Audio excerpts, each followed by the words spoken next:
Jarell, welcome to Winnipeg. How's it feel to be here? It feels amazing. Man, it's very welcoming. When I first got here, I'm excited about everything, just being in a great organization like Winnipeg, man. So more than excited, man. I know a few guys on the team. It's also nice that Tim's here as well, because me and Tim, go way back because we were on a same professional team in the NFL. So yeah, I'm very excited. What brings you here specifically this week? Well, he just wanted me to get some stuff done, like paperwork stuff, and see the facilities. And I think it was just a perfect time to do it, So I think the timing was good. Just take us through free agency and why ultimately you decided on Winnipeg and what the whole process for you was like. So free agency, I was originally thinking I was going to be in BC again. Of course, I wanted to be in BC. But the whole process, there were some numbers, and I kind of figured, hey, I want a little more than what I was getting offered. But so we kind of was at a standstill, and so it was just a waiting game. I'm just like, well, I'm going to test free agency, and then once that tampering window opened, my agent contacted me about Winnipeg and the offer they were giving me, and I felt like it was a no-brainer because they jumped in there right there and then, and I'm like, hey, I'm wanted, so I want to go where I was wanted. And it's a good salary that they're giving me, so I want to come in and make a difference as well to a good organization that's known for winning and have a good culture here. You touched on it there a little bit, but other than good salary, what do you like about just the prospects of playing for the Bombers? Just again, like the culture here, the players. I've been in the league for 5 years, and like after games, I've had a few conversations with a few players after the games, and I just hear nothing but good things about them. You know what I mean? And it's always, since I've been here, I think they've won a Grey Cup, and then they've always been to the Grey Cup since I've been in this league. So you know that you're going to a winning organization, and this is just a window for me this year in free agency, and I was like, I'm going to take it. You were an all-star left tackle last year. We just got off a Zoom call literally an hour ago with Kyle Walters, and he said, sounds like you'll be playing right tackle this year. Why is that something that you're okay with doing, making the switch to right tackle?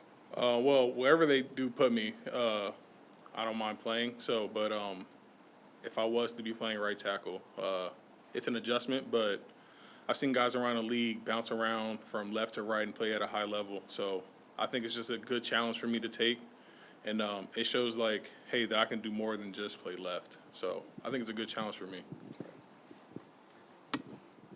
You're leaving kind of an up-and-coming team in some ways. They got the MOP quarterback there, and you're joining a team here that looks like it's on the downslide. Explain that dynamic a bit.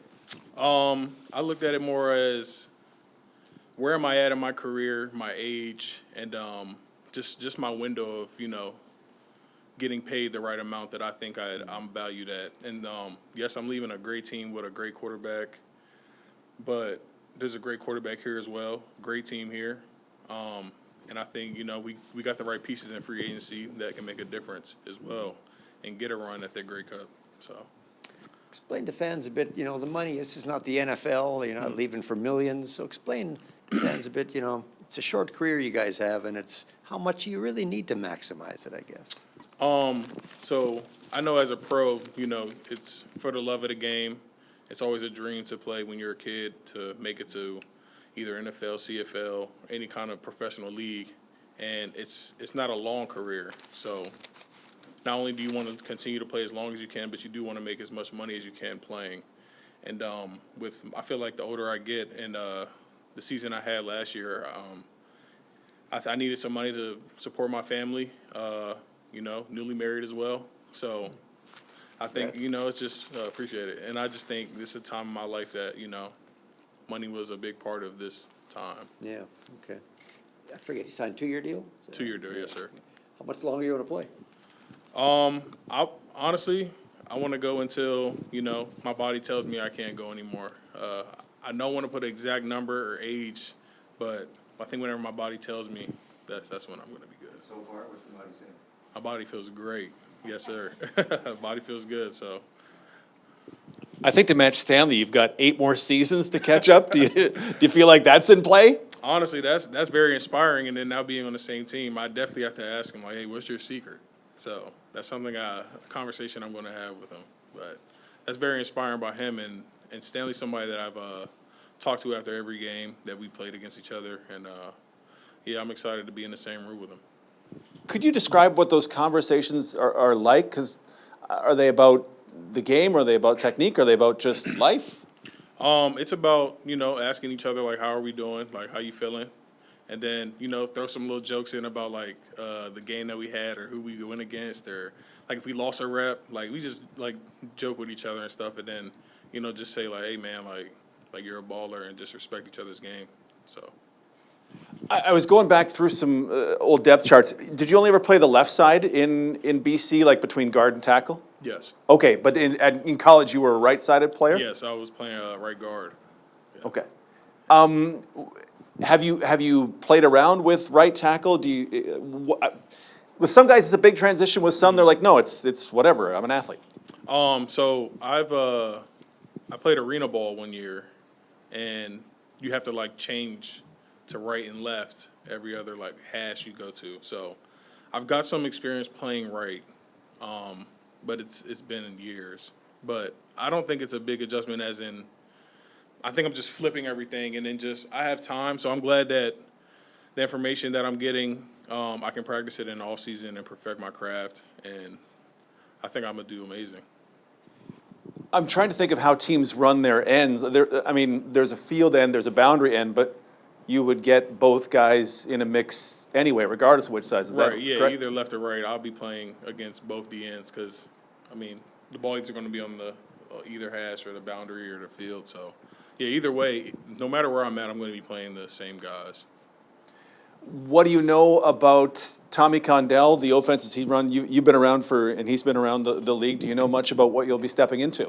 Not really, but I guess from what I was getting, like he's kind of like a pass guru. But I know that we have Brady here, so I know there's going to be some run involved. But I think it's going to be a high-powered offense. I'm excited about it.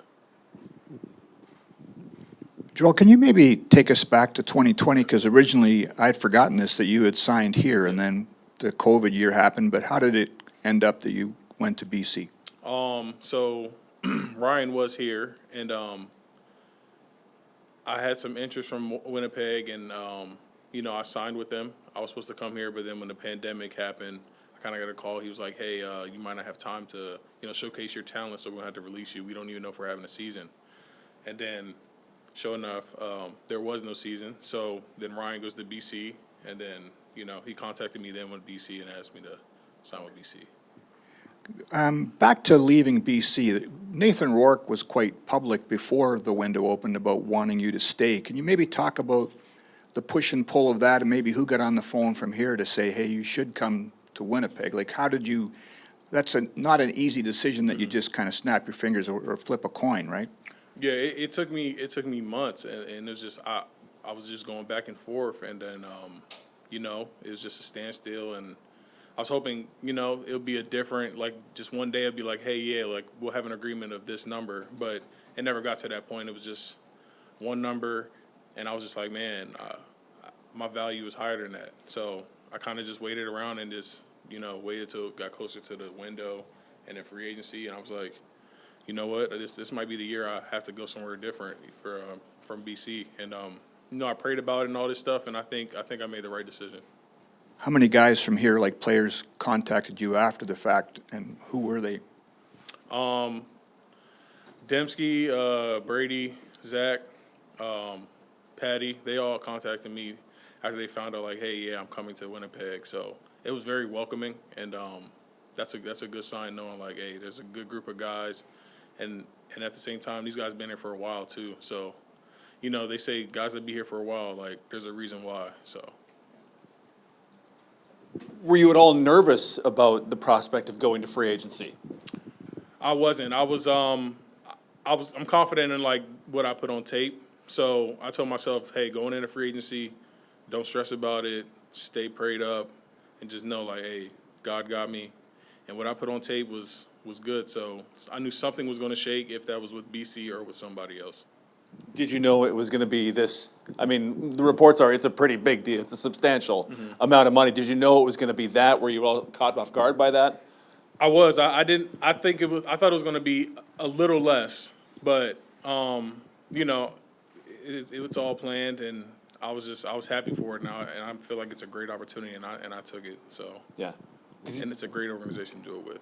And you may never have an opportunity like this, like the Bombers put out the PFF stats and you were an all-star, and you may not, the next time your contract's up, you might not be an all-star. Exactly, and that did come in a thought with myself, like, hey, this is my window of getting that contract that I've always wanted, and so I was like, hey, I'm gonna take this opportunity, and this is what it's gonna be, and I'm like, listen, after this, you know what I mean? It probably won't ever be the same. So I said, this is my window. It's with a great organization, and I was just like, man, let's get it done. So I'm very excited about it.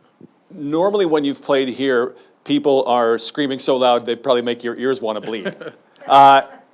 What's it going to be like being on the opposite side of that, where it's just dead silence in this ruckus building? Man, especially being on the offensive side on the opposing team, going silent count, working on it all week, and having to perfect the snap, the timing. It's good now knowing that I'm in the loudest environment now. It's quiet when I'm on the field, and it's a great feeling. Like that's just huge, and the fans are amazing here. So just being around is good. It feels like it's been a long journey for you. I mean, you were with the Ravens for a bit in 2016, right? Then you're out of football for a bit before the AFL. Then you're in the AFL, signed by the Bombers. COVID happens, can't play. Then you go to BC, and then your first game with the Lions, you tore your tricep or something Bicep, like that? yeah. A bicep, yeah. So at any point throughout all that, were you not like, okay, this isn't working, time to get that boring 9-to-5 job? Or like, how'd you get through all that? Because you have to be very patient, I take it. So just the adversity that I've had before that injury, like, you know, going junior college for 2 years, getting injured in junior college, having to stay an extra year, and then finally, you know, going Division I. It's just the adversity of knowing, like, I had to switch positions. I was a D lineman in high school, and my first year in JUCO, then I switched over to O-line. So all the adversity that I've been through, like the injury, it was something I already been through before with the bicep. So I attacked it, and I was just like, man, I'm gonna come back better and stronger. And you know, I'm big in my faith as well, if you guys haven't noticed. So I just believed in them, and I just feel like my process and my hard work is gonna be good, and then I'm gonna come back better. So, yeah. That must make this even more rewarding, that the fact that you had so many years without football and injuries and stuff to now be here today, I believe the highest paid American O-lineman in the league. Yeah, it's been a journey for sure, and I'm very grateful and thankful, and I thank everybody on the Winnipeg staff for believing in me and bringing me in, honestly. In any of those years, though, did you come close to giving up, though, or were you always determined that you're going to make it work eventually? I would say probably, like, when I got released from the Ravens, it was tough, like that first year of not playing at all. But I felt like that's why I went arena to get some tape. And so after that, I was just like, you know what, whatever happens, happens. And every opportunity that I get, I'm going to take it to my full advantage to give everything I got. Yes, sir. You still live in Maryland or no? I am still in Maryland, yes, sir. Cool. When you heading back? Tomorrow. Yep. One Yeah. last quick one. You're course. talking about the dollar difference. You're quite open about that. Most people in the CFL don't think it's that big a difference from one team to the other. Are we talking like 40, 50 grand difference, or from their offer to Winnipeg's? Not that much, right? Or is it? It was a good amount. It was a decent amount. I mean, amount that it had you like, whoa, like, okay, should I stay here? Should I go here? Because they are giving a little more. But I think it was a good enough. It was enough where I would go to a different team. Yeah. Yeah, Were you surprised BC didn't step up? I was surprised, but they do have a good group of guys there too. So, I just felt like, hey, whoever wanted me the most, that's where I'm going to go. And so I prayed about it and just got the signs that, you know, Winnipeg is somewhere I have to be. So, yes, sir. Appreciate it. Was it Tim White you said you played with? You were with Yes. Can you just tell us some of that story? Yeah, of course. So 2016, I was an undrafted free agent, and then I was on the practice squad. Then going into the camp in 17, he came in, and a memory I do have with him is we were playing in a preseason game, and I think it was against Washington, and he called like a deep ball and scored, and we were just talking about it yesterday about that moment. Yeah. So I do remember Tim, like, explosive guy. So it's good that we reunited. I mean, I told him like yesterday, I was like, man, it's just full circle. So it's exciting. You know anyone else on this team well? I know I haven't not very well, but there's a young guy coming in that went to my high school. So I think he graduated like 5 years ago. So we went to the same high school, but we weren't there at the same time. Right. But we're alumni of that school, so that's cool. We've reached out to each other this offseason as well. Yeah, Thank you. of course. Did Michael Couture say, hey, sucks how you're going, but at least did he tell you that He you're going to did, a good man. spot? That's my guy, man. Mike, he was just telling me like, look, bro, like I'm gonna miss you. Like I'm mad that you're not coming back, but you're gonna love it there, and people are gonna love you there. He said nothing but great things about being here, so it was very comforting coming from him. But that's Mike is my guy, man. So I'm gonna miss him as well. Could you just give us, Bomber fans will get to know Jake Serezna. Could you give us a little Jake Serezna scout? Jake Serezna, power guy. He's an effort guy as well. You're gonna get everything from him because I know playing against him all these years, he doesn't take any plays off. So we're getting a good one. So I think he's gonna do big things coming back from his injury. I know I've seen his interview saying he's feeling well, feeling good. So I'm excited about that too, man. Like when I seen that he was gonna sign here, I was pumped. Have you ever, I always sort of joke about, well, thank goodness you never have to play that guy again. Have you ever had a legit, thank goodness I never have to play against that guy again? I have not, but I will say having him on our team definitely helps. But he wasn't really playing edge, so I've only played against him edge maybe like earlier in my 2023.